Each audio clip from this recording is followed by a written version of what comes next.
everyone, to the Resilient Minds podcast. I'm extremely excited today to invite a friend, uh, I would say even a teacher, an amazing person that continues to shine. Michelle Fernandes, welcome to the show. Thank you for being here.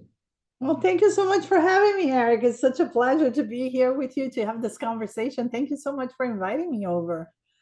It's my pleasure. I'm really excited to for more people, even more people, to get to know the power of you, your story, and what you're up to. But before we go into the depth, I just want to really briefly, share some of the things that you've been up to for anybody that doesn't or hasn't met you or doesn't know you yet. So, for those of you that don't know, Michelle, she's spent over 20 years experience in entrepreneurship, in business consulting, quality, productivity, international student education, and institutional and programmatic accreditation. She's created a life-changing opportunities for entrepreneurs and students from all over the world. And we actually were just on one of her book clubs. I had the pleasure of joining, and her whole staff was there. Like everybody's excited. Everyone's talking about the impact that she's had on their life. Some people have been working with her for 20 years, 11 years, 5 years, and everyone is saying the same thing. So she clearly has this passion and devotion to see people succeed. And it's very evident in the nature and the way that she shows up and the people that show up alongside her. And as a result, she's built profitable businesses. She works to really expand and build companies and communities to cultivate these meaningful connections. And on the nonprofit side, really focusing her work on building and running schools, which obviously this is what she does within Approach. I mean, it's not obvious. For me, it's obvious, and for you, it might not be, but Approach USA. But also on the orphanage side in shelters in Angola, Brazil, Congo, educating and caring for hundreds of children who may be victims of different things like war, poverty, and violence. So I'm very grateful to welcome you, Michelle. You continue to inspire, empower people, including myself. And I'm just very grateful to welcome you. Thank you again for being here and taking the time and all the work that you continue to do. Oh, thank you so much, Eric. Such a beautiful introduction. It's been such a pleasure to get to know you better, to talk to you about all the things that we both do in the space of working with people. And I'm thrilled to be here. Yeah. It's nice to see and thank you. It's nice to see your devotion and commitment over the past 2 decades. And obviously we haven't known each other for the 2 decades. However, your purity and the way that you continue to show up in the communities that you serve, in the space that you're in, and the way that you facilitate and host people, it's very prevalent from my perspective, in a way that a community or family or like a real devotion to nurturing the essence of a safe and secure feeling. And whenever I start these episodes, or I've been blessed to learn how to evolve these episodes or this podcast over the last 5 years, I always get curious, and the common theme is, what is our experience and how it contributes to our why? And so I'm curious, to get us started off, is to really get this definition of what has been this experience for you to why to contribute so much of this devoted effort and essence to the people, and really focusing on them rather than really making it about yourself. And I see this, it's a common theme and a pattern in the way that you behave. It's who you are, it's who you're being. It's not a facade. It's amazing. And I just love to get, for anybody that's listening for the first time, for them to understand what has been these experiences in you that have given you to this why, to this knowing, to this devotion.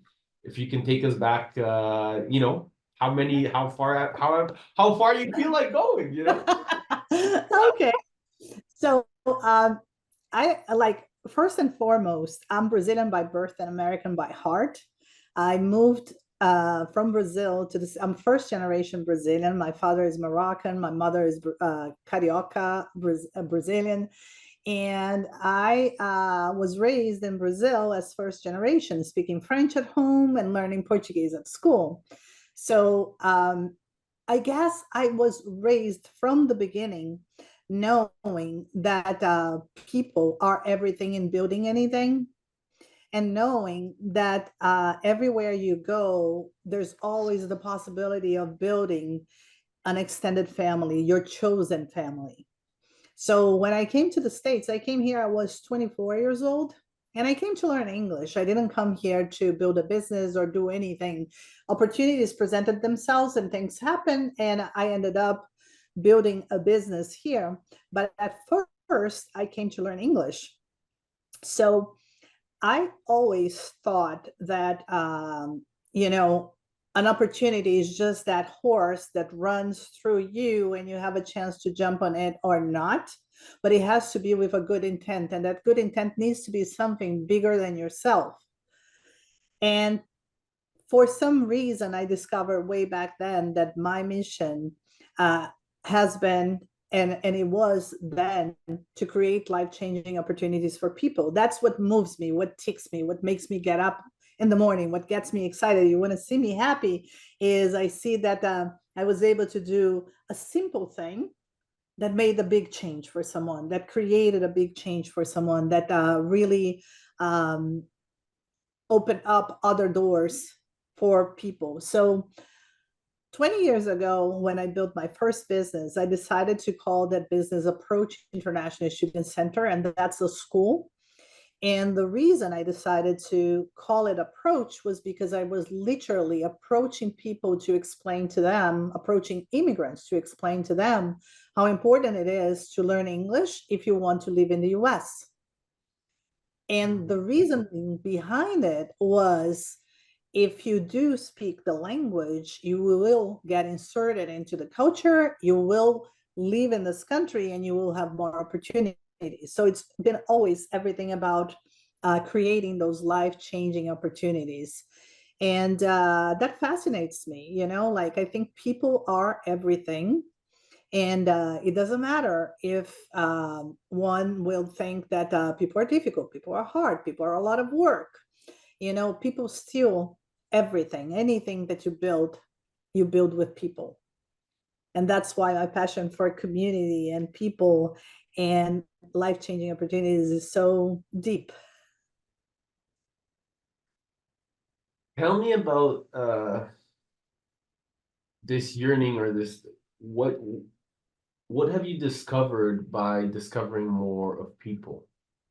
What have you discovered by working with more people and getting curious about them and their depth, and how they can serve alongside you in this more meaningful mission than yourself? Because, the good intent, I believe, is inherently within us all. And so I'm curious to know, the more you've gotten curious about others Mhm. and their strengths, uh, were you able to then move the needle so much forward as a team, as a community, as a family, as an organization? Well, every human being has an amazing side and has a dark side. And it is our choice to pull that amazing side or that dark side over, right? So with the people that we have relationships with, it is really our choice to get to listen to that person, get to know that person, and get to develop the brilliant side, the superpower of each person, and get to bring that to flourish as opposed to bring the dark side. So we all have the dark side. That's undeniable. And that doesn't mean that anybody has the intention to act on a dark side. But sometimes, like, some people have the power to just go there and poke the finger on the things that really don't work and destroy other people, and really, So I think that the focus, what I would say is, like, the focus is always like, what's the superpower, you know? What's the superpower of each person that I know, that I relate to, and how can I help that person develop that superpower even more, develop my superpowers even more in a way that is positive, that is collaborative, that is that we grow together. Does that make sense? Yeah, of course. I'm hearing too. It's like there's this saying in the past that it's probably not the same saying, but essentially, if a man or a woman are unable to calm themselves or be able to express themselves with that darkness, it makes them unable to kind of go out into the world and make things happen and do things.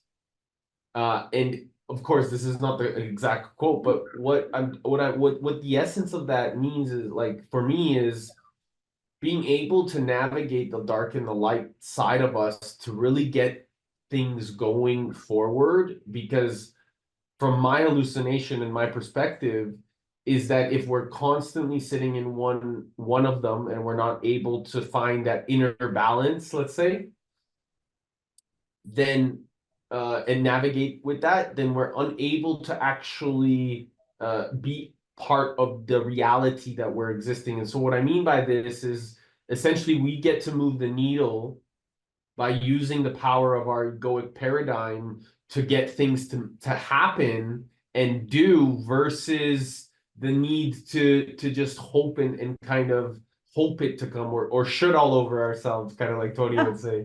One You hundred know? percent, 100%. And if you think about it, you know, that's what happens with all the people around us as well. You know, we can choose every day to really bring the best of the people around us. You know, so a very basic principle that I think about every single day is, how would I treat this person if I knew this is the last day this person will be leaving? If this person is dying tonight, how would I treat this person? You know, and when you come from that principle, you really are able to really tap into the light side of people, you know, tap into the superpower of people, you know, and that is what I would say that builds all the superpowers together, at work, on teams, at home, on relationships. You know, it's really exploring the side that people shine, you know, help them work through the dark sides if need be, but explore and be playful and creative and really empowering of that light side, because everybody has that beautiful superpower side. You speak of the golden rule. Napoleon Hill talks about it. A lot of people have talked about it in the past. A lot of different prophets, but like how to treat another person the way you'd like to essentially be treated, right? Yeah. And I find that this is such an inherent duty of ours as we continue to lead into a new paradigm or a different way of business. What have you seen in terms of kind of the because I'm certain you come across a lot of different paradigms of business relationships and the way that you've built Yeah. the entrepreneurial journey. So what are some of the challenges that you face when you are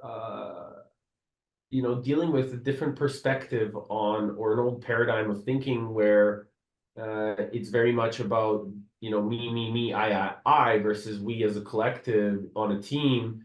And how do you face that type of adversity?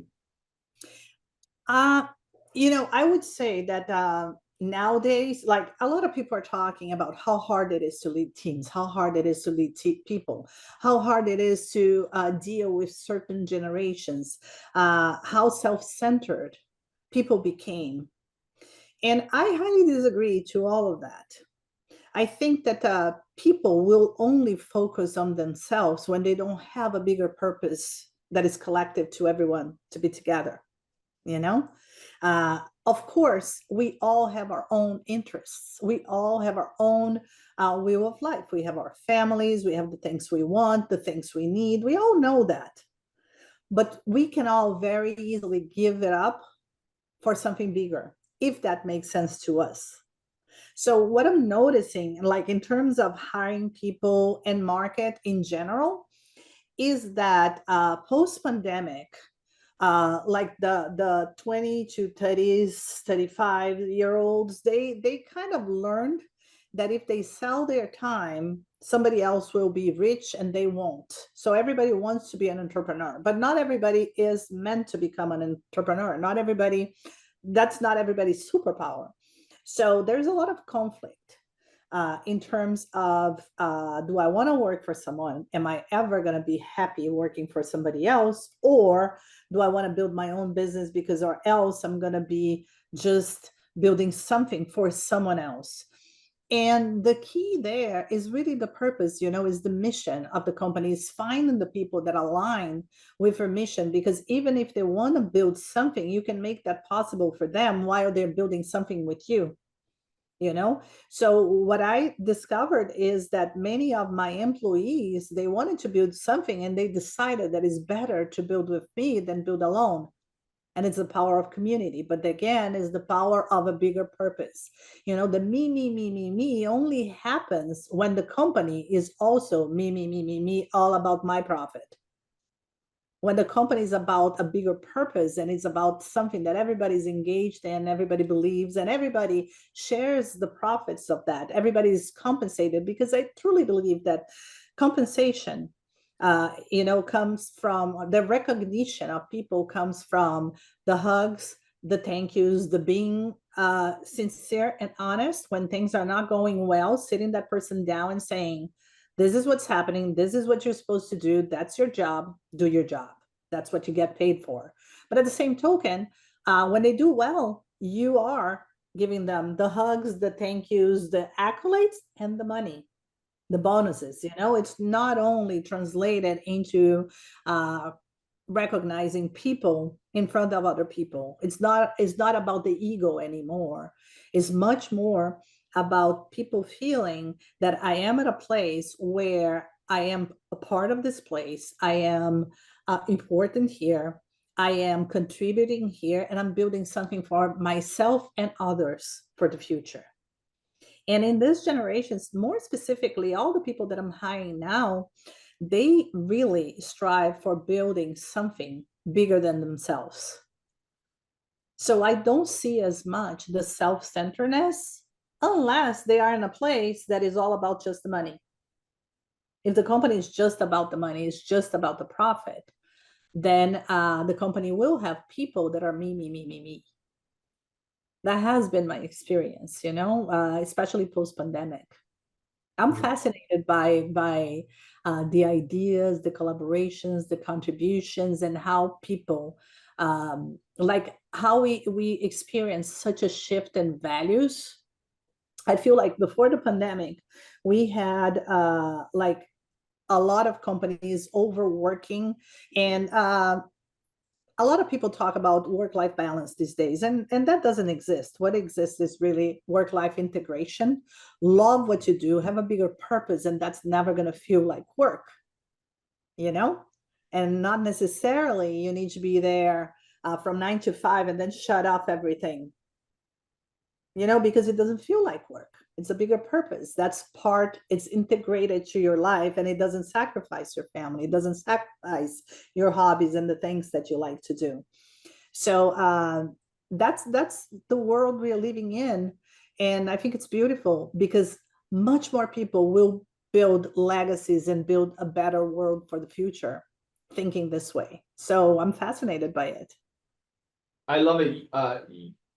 You phrase that, and that combination. I call it conscious integration of creating business nirvana, because we can really emphasize that with our entrepreneurship journey, with what we love to do passionately, and it becomes the meaning to what we exist, and how we choose to anchor our consciousness into the physical space. through people, energy, capital, property, things that are meaningful to us all. And I think that there's something that I wanted to touch on. You mentioned the components of profitability and people. Mhm. So there is an element there where, maybe in some communities, profit is a bad thing, or, in other communities where profit is the only thing. And Mhm.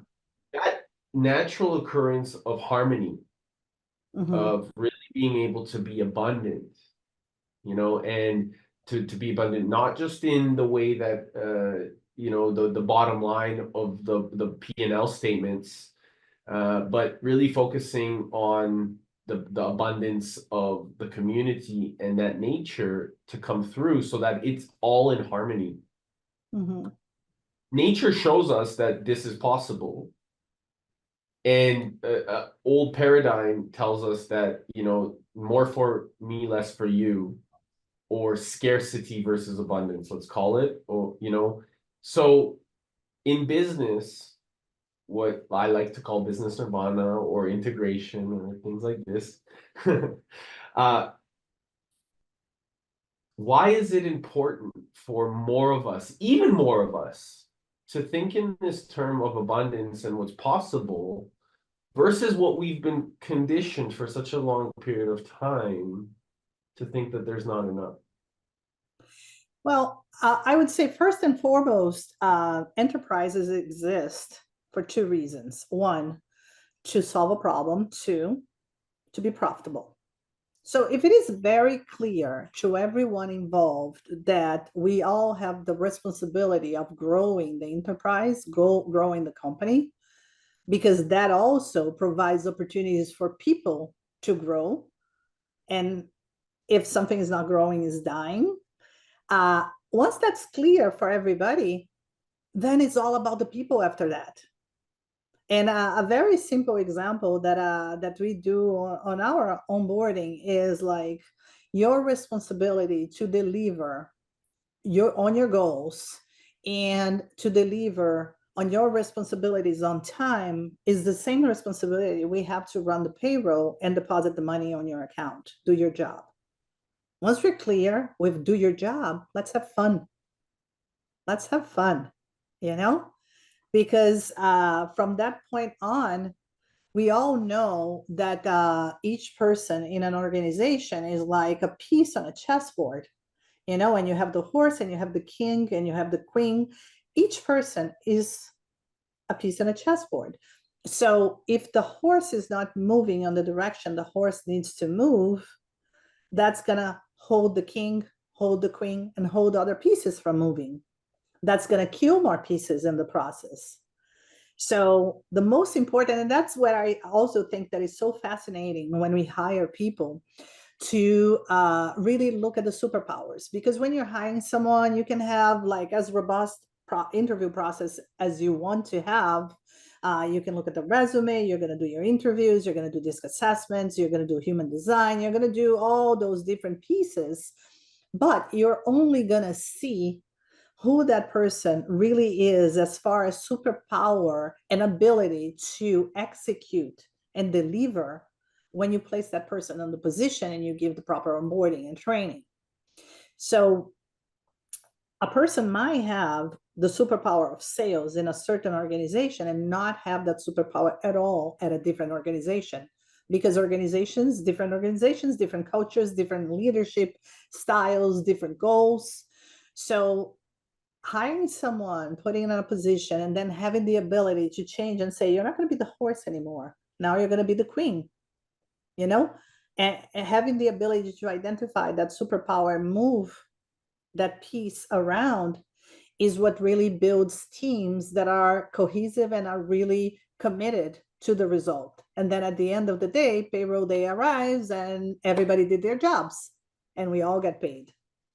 So I don't think that you really need to be thinking about the money as much. The money is a goal and it's abundant and equals growth, period. Companies need to be profitable. That's non-negotiable. Beyond that is the people, you know?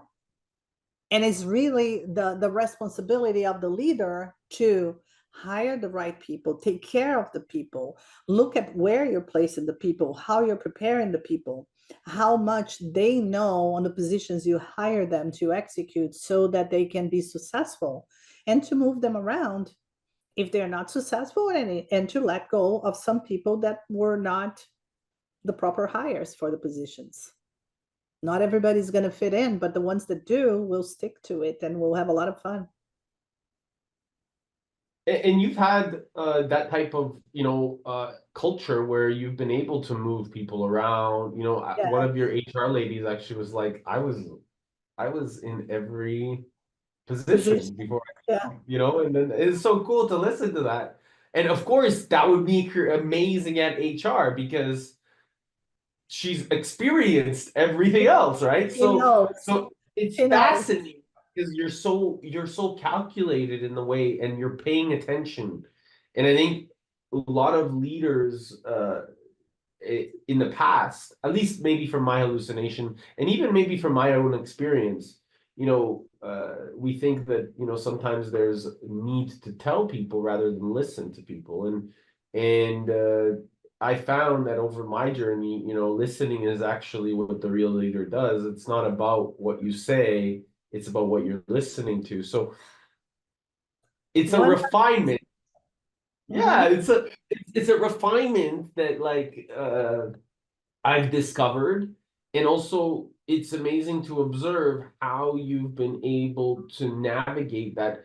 Has that happened from trial and error, Michelle, or has that been something that you're like, I'm going to choose to do this, and as you took action, you learned how to.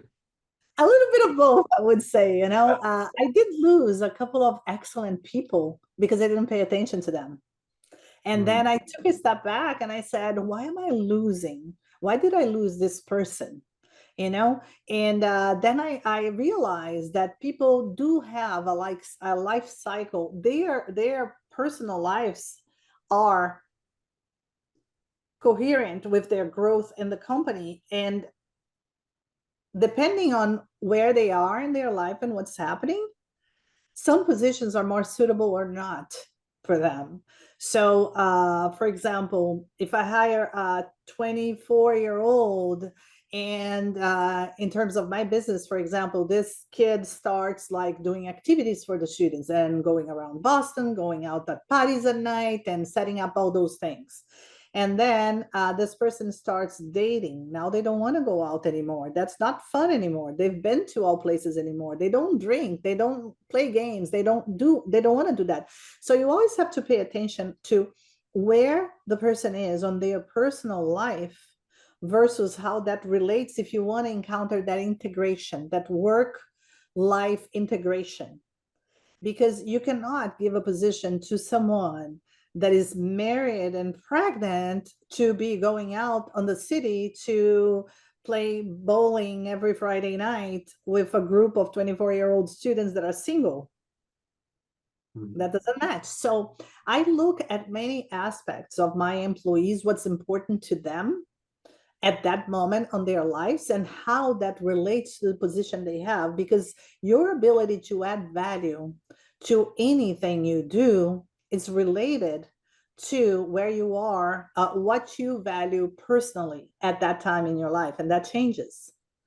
For example, if I have an employee, a woman that is started with me at 25, and at 31 she has kids. When she has kids, she wants to continue growing, she wants to continue adding all the value, and she's going to start thinking like, am I here, am I there, am I here, am I there? And you can just be in both places if you are in the right position. So there are little things that I have done. Like one of the things is I implemented a program that it's very dear to my heart because it's the way I raise my kids. It's called Babies at Work. And all the women or fathers, like nowadays is both, when they have a newborn, they can bring the newborn to work with them until the newborn starts crawling. They get to feed, to change, to see the first smile. And what we do is, if this person is in a position that is customer service related, like outside talking to students all the time, we move the person to a position that is more kind of inside, so that the person can be with the baby and do the naps and all of that. And it's been wonderful because we have all these babies coming to work, and we get all these parents that know that they don't need to give up anything. You don't need to leave your child that is a 2-month baby at a daycare so you can keep your job, you know? So our little things is observing, acknowledging, and making every special moment on people's life be cherished. And that's what brings that integration, you know? So I was questioned so much when I started with the Babies at Work program. A lot of people said, that's going to decrease productivity. That's going to be disturbing. That's going to be this. That's going to be that. The truth is, it's not. Because first off, those parents are so grateful. They will have days that they come to work and the baby's fussy and is crying all day and they need to get the baby and go out and walk. But people complete their jobs. They go home, put the baby in bed to sleep, and they do what they need to do. And they are actually more productive than people that drop their kids at daycare and then they have to come and get things done and then go back, get the kid at daycare, you know, because they're all worried. So that integration brings a lightness to life where people feel like my life just flows. It just flows. And I'm doing all that I want to do. You know, I'm happy with everything that I do when I'm home, when I'm at work, and it just flows, you know. And that comes from looking at this second layer. The first layer is your abilities, your skills is very like squared up interview process to hire someone. But then the second layer is once that person got into that position, what's going on in this person's life? You know, it's like getting involved to know and observe. You don't need to be intrusive. You don't need to be asking all those questions, but you need to develop a relationship with that person and care enough about the person and the family to be able to integrate that into the company culture for results. And then you get the best results from that. Does that make sense to you? Absolutely. And I'm hearing so much wisdom is profound, like uh, flexibility, you know, where people don't need to take sacrifices so that they can actually not be stuck in their head and dead. They could live in their heart and thrive. Yes.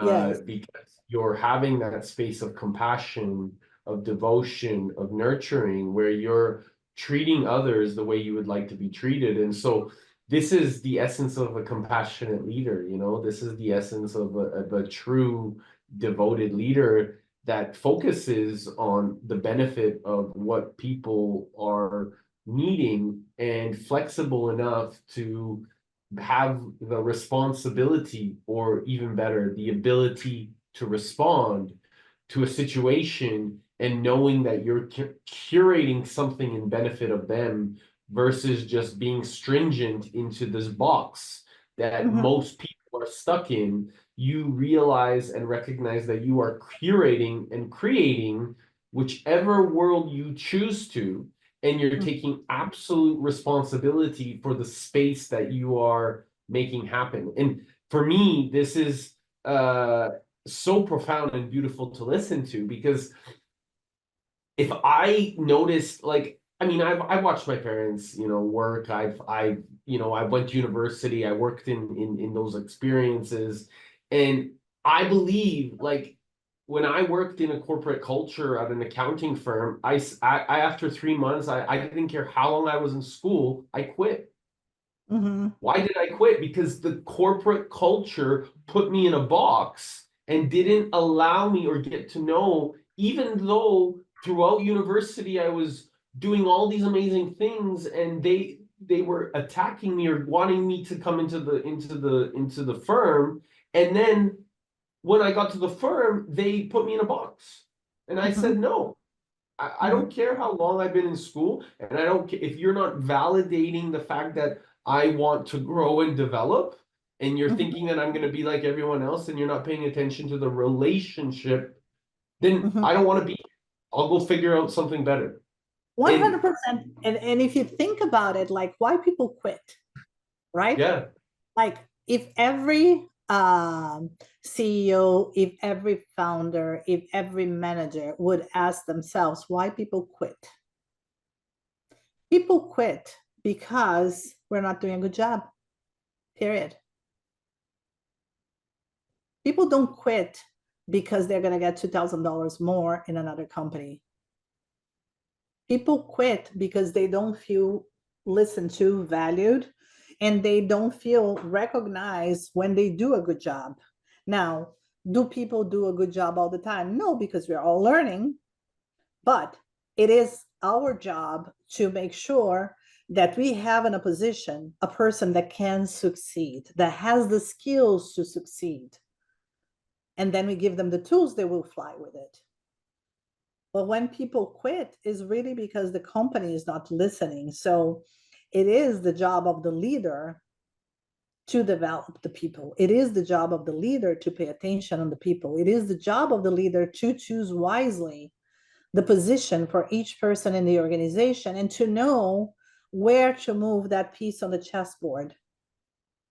Because if we don't move that piece at the right time, we're going to lose all the wisdom of that person, or we're going to have like the bad apple. We're going to create a bad apple, someone that is unhappy in the organization that can spread so quickly that unhappiness amongst everybody else. And then suddenly the focus of everybody else is on how unhappy we are as opposed to how much we're going to grow this company together and why we're doing that. So I find it fascinating, because it's all about the people at the end of the day. and this, by the way, by you creating this type of people-centric culture, it spreads into the families, and then those Mhm. families start spreading into the communities, and that community starts to spread into the city or the town, and that town can spread into the state, and the state into the like so it's an in it's just like going in on this inner journey within ourselves. It's the same thing except in a more macro environment. So now you're like you're doing the micro and the macro at the same time, Mhm. and people are actually, it's that domino effect of being the change. You're being the change yourself. You're empowering those people to be the change themselves, giving them the environment to thrive. And this is also the essence of economic prosperity. So Yes. I'd love to bridge that, because if in any environment or in any economy, we are always conditioned in the past, you know, uh, it's like there's this bridge of wanting more, but the prosperity of economics of our human action, and as you know, the economics of or the study of economics is the study of human action, taking action with our time. So what can we as a society learn from this type of culture that you've developed, or what do you think Yeah. as a society can we empower even more people to bridge the paradigm of community development, of economic prosperity, of abundant thinking, of helping people being seen, heard, and understood and appreciated, and creating this harmonious environment where even more people are able to benefit from each other's gifts, each other's space. Yeah, it's so interesting you're talking about this because when I opened the second campus for the second school that I opened up here in Boston, we chose a city called Marlborough.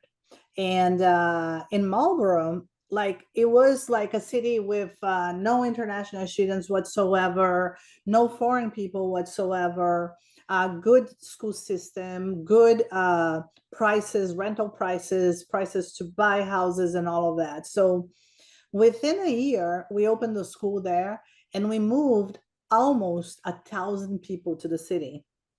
And Wow. it's a very small city. So that developed all the businesses around. They come to the school to talk to me to say thank you for bringing all those students. Thank you for doing all those activities. So it's a little example, but when you have when you start or open a business with the culture, like my employees moved to the city.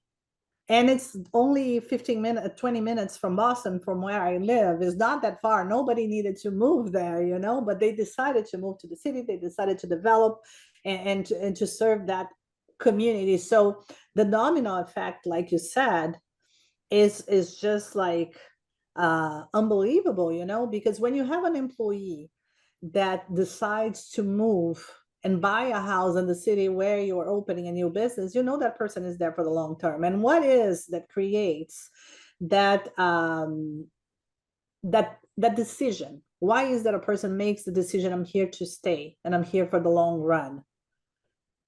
Is feeling that this company will listen to me and will allow me the space to grow and learn from my own mistakes. And I know my responsibilities. And is in it for the long run. Yes, and they moved and they bought houses and they developed the neighborhood, and we have like all those little like stores coming to us and donating. Like when we have the international lunch, for example, that is one of the events that we do for the students. All the restaurants in the area donate food for the international lunch. They show up and say, "No, you have international lunch. We are doing this because your students are such good clients of us," you know. So it's so beautiful to see how that unfolds into developing little communities, but it all comes from people making a commitment, like, I'm here for the long run. If you trust my good intention, I'll put my life into it. You know, and that's something that I actually learned with Sage Robbins. You know, I was once on a relationship event with Tony Robbins, and Sage sat down and she said, just make sure that you are able to trust the good intention of everyone around you, your friends, your family, and your employees. People make mistakes. That doesn't mean they have the bad intention. If someone is someone that you wouldn't trust their good intention, don't have them around you. But if you choose to have them around you, always be forgiven and know that people will make mistakes, and trust their good intention. Because if you come from that place to understand what happened, why it happened, and what are we going to do so it doesn't happen again, that's going to be a loving solution. That is going to be a one-time solution, and that's never going to happen again. But if you come from a place of accusing, judging, and really not trusting, not believing, then you're just going to create this broken relationship from the beginning that is not going to take anybody anywhere. Conscious leadership. Yes, 100%. Right? 100%. And that's again, that's fascinating, because while I'm listening to everybody talk about quiet quitters and how people don't want to do anything and how people are complaining about working 8 hours a day and they spend half an hour to drive in, half an hour to drive off. And I'm hearing people saying that. I'm not experiencing that, and I'm just comparing, you know. What is that you're bringing to the table when people are really acting that way at your organization, at your company, you know? How is that you are really understanding what's important to the people working for you, so that they can feel they're working for themselves instead of working for you? I find it fascinating, you know. I know a lot of people that are getting rid of companies now and thinking about a company of 5 because it's easy to manage people, and I'm thinking of a company of hundreds, because it's so fascinating to move those pieces on the chessboard and really see where people are and develop them. And I think that you're beginning to develop not only the momentum, but like the other day I was even talking with a friend who is one of our Plat members, and she wants to do a school for youth. And I was like, you need to contact Michelle. You need to connect with Michelle, because you don't need to do this alone anymore. Michelle has built the infrastructure you can really develop, and you can just, and I was like, you guys need to get into contact together. Beautiful.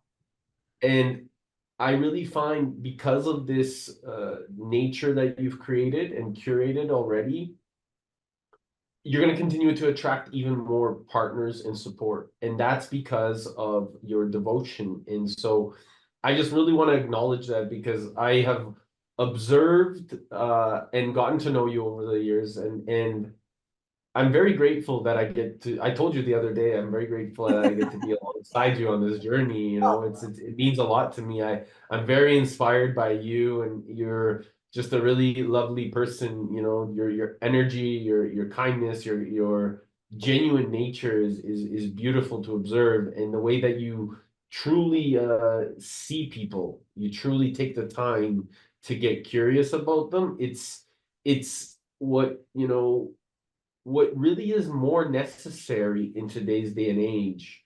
It's really Mhm. more necessary in today's business world. From my perspective, you know, there's a lot of uh, things that I even got pushed away from in communities and developments, because I had these big ideas or these big expressions or this big energy. Uh, And so I said to myself, fine, I'll create a space, you know. And you've been a huge teacher of mine by watching and spending time with me. So I just want to really thank you from the bottom of my heart for being you and committing. You too. You too. You've been such an inspiration, Eric. Listening to you and the piece and the, you know, how you really piece things together and what you really put as important on everything you're doing. It's been so wonderful, you know, to get to know you better and to listen to your ideas, you know, and how you put them together. Yeah. Thank you. And you know, it's exciting times coming forward. I have a question before we go, and I know we have only a few minutes left. What are your thoughts on decentralization and Bitcoin? So I have two sides of it, okay? Please, yeah. I have one side of me that is totally like, I love technology. You know, I Yeah. started my career as this gig kid. You know, my first job, I was like 20 years old working at a consulting group with 45, 50-year olds. And I was the kid behind the computer. So my first computer that I used and worked with was a CP500. I don't know if you Hmm. ever heard of it. You know, we had like discs that are this big, and I was like a kid. I saw the first Mac coming up. So I have a fascination for all things technology. So I do have a fascination for blockchain and Bitcoin and AI and all of that. But at the same token, I have something that I value the most, that is create life-changing opportunities. So when I think of Bitcoin and I think of ways to create value to people, I think I always focus on developing an economic system that really creates jobs and puts people in there. And I haven't, I'm completely honest, I haven't pieced those two together yet. How can Bitcoin benefit putting more people together and getting more people to be developed, you know, because it's such a side of technology and decentralization that I haven't put those two pieces together, but I'm very curious about it. And I got more curious talking to you than anybody else, you know, so I'm learning about it. I don't have an opinion per se at this point that I would say, Eureka, this is how, you know, I haven't gotten to that point yet, but I'm going towards learning more. Well, I'm excited to tell you or share with you more of what have been the updates as we continue to curate and build. And I just really am grateful. It's like, I have to say thank you. I'm leaving to Fiji tomorrow thanks to you. And Yeah. I just want, everybody to really know that you have, so beautifully invited me to go, and I'm just grateful. And I also want everyone to know that the flights and accommodation were covered by the Bitcoin community. So this has been something that, you know, two communities have really come together to help me to go and appreciate. And you've been the central point of that, making that happen. So I just want to like, it's interesting how everything is coming together for a bigger reason and for a bigger purpose. And I'm just excited to continue to bridge the worlds together so we can make an even bigger impact as a whole, because that is really our collective mission, I believe. And if anybody, Michelle, wants to connect with you, get to know more about Approach USA, and I know we didn't touch enough about Baluarchi and what you're doing with the nonprofit, but I do believe we'll have a second episode that I don't like. I just want to seed there that we'll have with a couple special guests.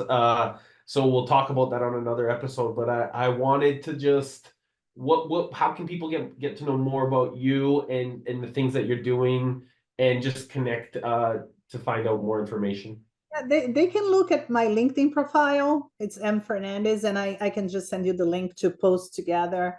But they can look at my LinkedIn profile as Michelle Fernandes. They can look at the school, Approach International Student Center, and the website is approachusa.org. They can look at the Instagram for the school, which is approach_USA. That's the handle. To take a look at the nonprofit work, they can look at Baluarte Congo, and I'll send you the spelling because that's difficult for Americans, but it's the handle is at Baluarte, is BALUARTE Congo, and they can see our kids there, and then we can talk more about it in another episode. Yes, I look forward to it. It's gonna be a really great episode. But I'm gonna, yeah. Last question. If you had 3 days left to live, what would you do? I would spend time with my family, number one. I would make sure that all the people that work for me is taken care of. And I would make sure that I leave documented everything that can benefit, that I have learned to this point, that can benefit the world. Thank you so much for your time, Michelle. Appreciate You're welcome. Thank you for having me, and thank you so much for everything, Eric. Bye. Hey everyone, and thank you so much for listening to The Resilient Minds. I hope you enjoyed the show.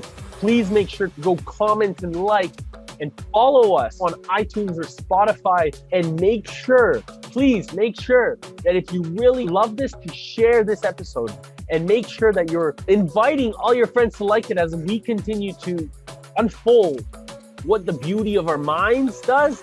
More importantly, how powerful our heart level of intelligence can be when we combine our heart and our brain together. And more importantly, make sure you take the time to take a look at what we're doing at Balanced Media Ventures and how we can actually really support you in doubling your impact, your income, and your influence, and how you can bring your life's greatest vision into your purpose and create it from that level of reality. Talk to you soon.